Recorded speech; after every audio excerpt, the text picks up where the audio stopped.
House Foreign Affairs Committee. Thank you very much for joining us, Congressman. Let me play something that was just said by Senator Lindsey Graham on the other side of the Capitol. Another Republican point of view, and then I'll get your reaction on the other side.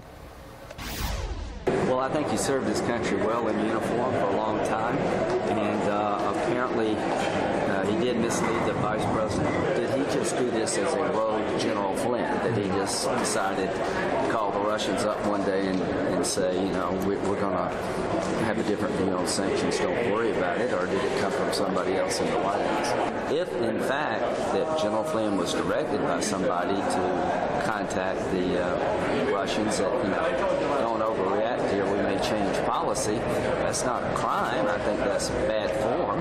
It's probably inappropriate. It violates the tradition, but there's no use lying about it. I mean, what will get you in trouble if you begin to mislead people about what you actually did. So Lindsey Graham, I know it's a little bit hard to hear there, but Lindsey Graham saying it wouldn't be a crime to be in touch with the Russians and even to signal a policy shift on sanctions. What would get you in trouble is lying about it afterwards, misleading people afterwards.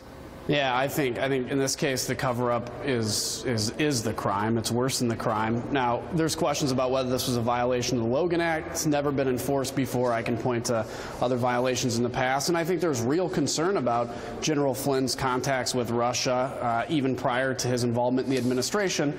And I think this was, look, General Flynn is an honorable guy. He did extremely well in Iraq and Afghanistan. You know, fought hard on behalf of the United States. This is a problem, and I think he became a distraction for the president. Whether the president asked him or he made the decision is irrelevant. He did the right thing by stepping aside, and we need to move on. We need to hold the Russians accountable to their bad actions in the world, and hopefully we can do that.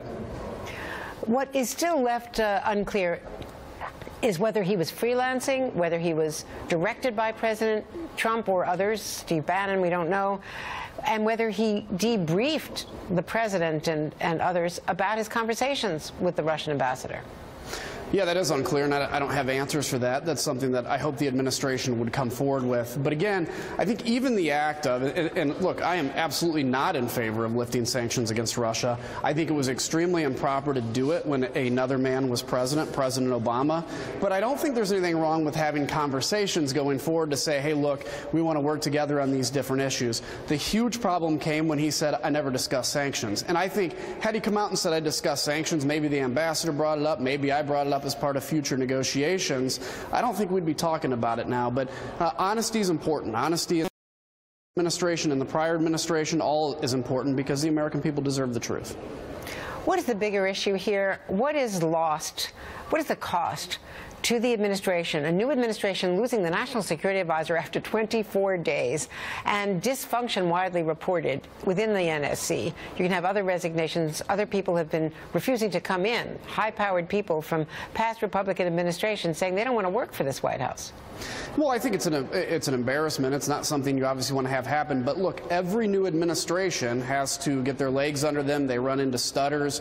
This is a big one. And so hopefully this is an opportunity for the administration to say, okay, we've got to shake some things up in the NSC. Look, it's new. Again, it didn't work out, the arrangement we had. Let's get somebody good in there. Maybe it's Petraeus or any of the other names pushed around for director of that. And I think an opportunity to make this better, stronger, and frankly help to reclaim America's role in the world. And, you know, we've got a lot of questions we need answers to. I think General Flynn is an honorable man and did the right thing in stepping down here.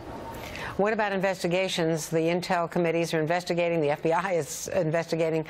Should those investigations be pursued to find out what did Russia do, and was there any other nexus to the Russian attempts to interfere with our election?